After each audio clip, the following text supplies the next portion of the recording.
பாலா கல்பாக்கத்துல நேற்று நேற்று இரவு 9 மணியிலிருந்தே காற்றுடைய வேகம் அதிகரித்தும் மழை அப்பப்போது தொடர்ச்சியாக பெய்து வந்த நிலையில் அதிகாலை 3 மணியிலிருந்து காற்றின் வேகம் சுமார் 20 30 கிலோமீட்டர் வேகத்துக்கு அடித்துக் கொண்டிருக்கிறது. அதே போல் மழை விடாமல் தொடர்ச்சியாக பெய்து கொண்டேதான் இருக்கின்றது.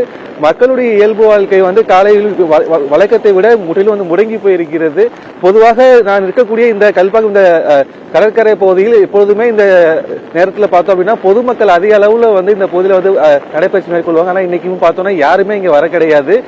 மீனவர்கள் கடல் அலை கிட்டத்தட்ட நேற்றுலாம் பாத்தீங்கன்னா ஒரு வழக்கத்தை விட அதிகமா 8 அடி வரைக்கும் 8 அடியில இருந்து 10 அடி வரைக்கும் கடல் அலை ஆக்ரோஷமா இருந்த நிலையில நேற்று இரவு ஒரு 10 மணிலிருந்து தற்போது பார்த்தோம்னா கிட்டத்தட்ட வரலாறு காணாத அளவுக்கு 15 அடி வரைக்கும் அந்த கடலோட அலையோட உயரம் ஆக்ரோஷமா வருது. அதே மாதிரி கிட்டத்தட்ட ஒரு 50 மீட்டர்ல இருந்து 100 மீட்டர் வரைக்கும் கடல் முன்னோக்கி கரைக்கு வந்திருக்கு அப்படின்ற விஷயத்த மீனவர்கள் சொல்லியிருக்கிறாங்க.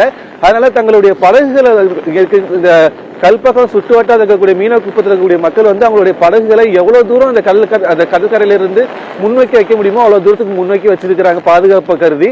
குறிப்பா இங்க கல்பாக்கம்னாலே அணுமின் நிலையம் இருக்கு. இங்க இருக்கக்கூடிய இந்த அணுமின் நிலையத்துக்கு பாதிப்பு ஏற்படக்கூடாது அப்படின்ற விஷயத்த முழுமையான கண்காணிப்பு தான் இருக்கிறாங்க.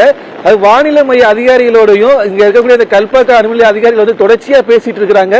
வானிலையுடைய ஒவ்வொரு சின்ன முன்னேற்றத்தை கூட கல்பாக்க அணுமின் நிலைய அதிகாரி உன்னிப்பா கவனிச்சுட்டு வர்றாங்க. மாவட்ட நிர்வாக சார்பாக இங்க கூட அந்த கல்பாக்கத்துடைய அணுமின் நிலையத்துக்கு எந்த விதமான பாதிப்பு ஏற்படாத அளவுக்கு அவங்க ஒரு முன்னெச்சரிக்கை நடவடிக்கை மேற்கொண்டு சொல்லலாம்.